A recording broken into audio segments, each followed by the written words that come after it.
जैसे आपने कोचिंग नहीं लिया, आपने सेल्फ स्टडी पे ज़्यादा ध्यान दिया होगा, तो जो न्यू यूपीएससी एस्पिरेंट्स हैं, उनको आप क्या टिप्स देना चाहेंगे सेल्फ स्टडी से रिलेटेड?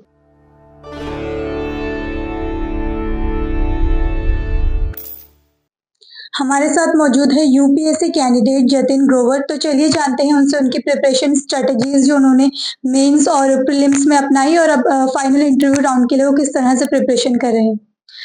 सर, आपका optional subject? Good evening ma'am. Ma'am मेरा ऑप्शनल सब्जेक्ट एंथ्रोपोलॉजी है। तो आप किस तरह से अपने ऑप्शनल सब्जेक्ट की आप प्रिपरेशन रही आपकी मेंस में? मैम मैंने ऑप्शनल टेस्ट के लिए टेस्ट सीरीज ज्वाइन करा था पर, तो वहाँ पे सर का बहुत कॉम्प्रिहेंसिव फीडबैक मिलता था प्लस और मतलब तो मैंने कोचिंग नहीं ली, टेस्ट सीरीज के ही ज़रिए मेरे को सर का काफ़ी फीडबैक अच्छा मिलता रहा। तो मैंने ये मेरा थर्ड अटेम्प्ट था तो फिर उसी से मैंने ऑप्शनल करा मैम।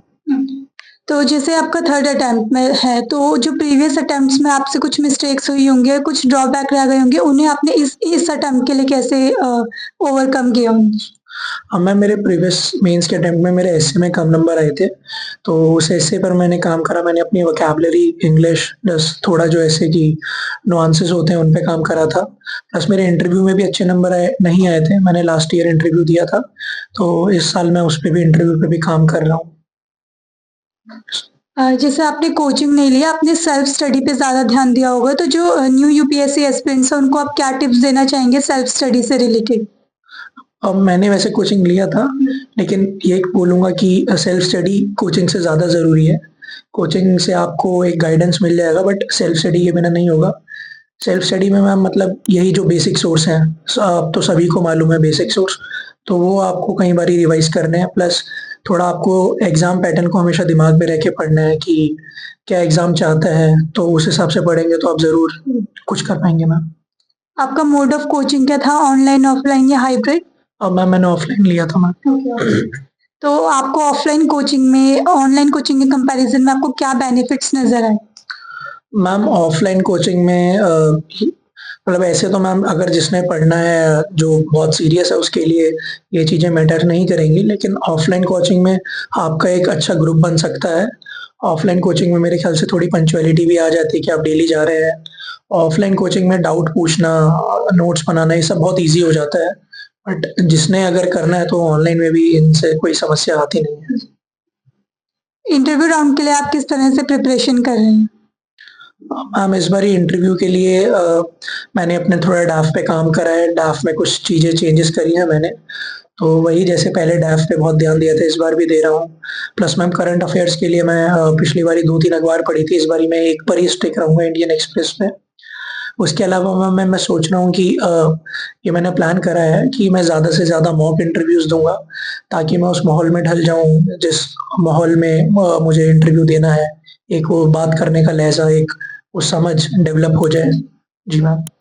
डाफ में आपने किस तरह के चेंजेस किए? मैम डाफ में मैंने अपनी हॉबीज़ बदली हैं और डाफ में हॉबीज़ बदली हैं, वही सब एजुकेशन तो सब सेम है मैम।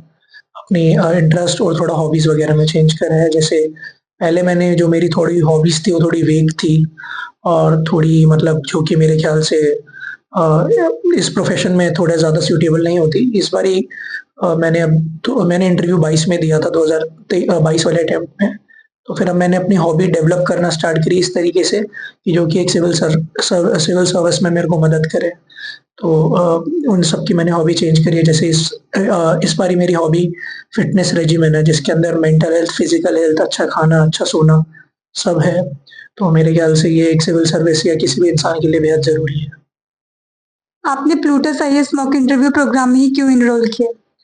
मैम मैंने प्लूटस आईएएस की मॉक इंटरव्यू की वीडियोस देखी थी, तो पैनल मैम काफ़ी मेरे को अच्छा लगा था और तो फिर पैनल अच्छा लगा तो इस बार जैसे कि मैंने प्लान करा है कि मैं कहीं ज़्यादा मॉक इंटरव्यू दूँगा।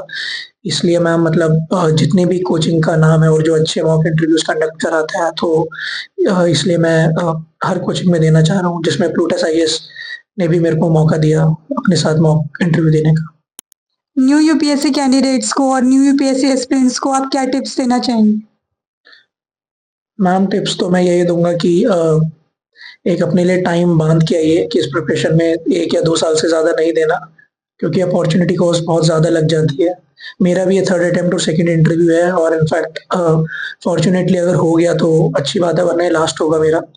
तो मैं सबको ये टिप दूँगा कि अपने आप को एक टाइम बाँधिए और उस टाइम में अच्छी-सी प्रिपरेशन करिए, जमकर करिए।